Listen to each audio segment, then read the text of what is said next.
આગામી તારીખ 10મીથી ટ્રાન્સપોર્ટકારો કચ્છમાં નો ટોલનું આંદોલન કરી રહ્યા છે, ત્યારે આ આંદોલનને આમ આદમી પાર્ટીએ ટેકો જાહેર કર્યો છે।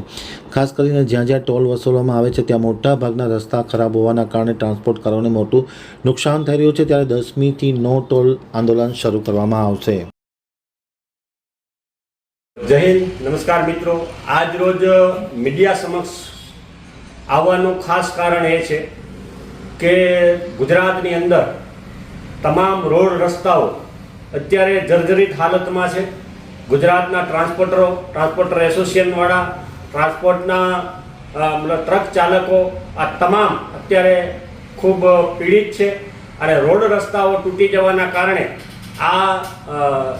અત્યારે ટ્રક એસોસિએશનો દ્વારા આ બાબતે એક અલ્ટિમેટ આપવામાં આવ્યું છે કે જ્યાં સુધી રોડ નહીં ત્યાં સુધી ટોલ નહીં।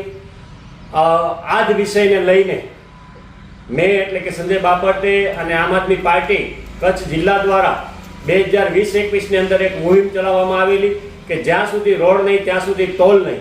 ત્યારે કદાચ અમારો જે અવાજ છે અવાજ જગ્યા સુધી પહોંચ્યો નહોતો અને ટ્રક એસોસિએશન સુધી પણ કદાચ નહીં પહોંચી શક્યો હોય, પરંતુ અત્યારે જ્યારે જાગ્યા ત્યાંથી સવાર થઈ અને અત્યારે લોકો જાગ્યા છે, ટ્રક ટ્રાન્સપોર્ટ એસોસિએશનો પણ જાગ્યા છે। એટલે અમે આ ટ્રક ટ્રાન્સપોર્ટ એસોસિએશન, ટ્રક ચાલકો તમામની સાથે છીએ અને અમને અમારું આમ આદમી પાર્ટી દ્વારા સમર્થન જાહેર કરીએ છીએ। મારી સાથે આમ આદમી પાર્ટી કચ્છ લોકસભા ઇન્ચાર્જ ગાંધીભાઈ મહેશ્વરી પણ છે। રોડ રસ્તાઓ ગુજરાતની અંદર અત્યારે 4 લેન બની ગયા છે અને એના પર 50 કિલોમીટર, 40-50 કિલોમીટર, 60 કિલોમીટરની અંદર ટોલ આવેલા છે, પરંતુ જે 4 લેન રસ્તા છે એ સાઈડ કાપતા સામેથી કોઈ વાહનો આવતા નથી હોતા, પરંતુ ક્યાંક ને ક્યાંક રોડ રસ્તાઓની હાલત ખૂબ દયનીય છે। બહુ મોટા 2-3 ફૂટના ખાડાઓ છે। આ ખાડાઓ બચાવવા જતાં ક્યાંક ને ક્યાંક અકસ્માતો થતા હોય છે અને રોડ અકસ્માતો હમણાં જ તાજેતરમાં જોઈએ તો ખેડોઈ પાસે એક ટ્રેલરમાંથી કન્ટેનર પલટી મારતા 3 આશાસ્પદ યુવાનોનું મૃત્યુ થયું।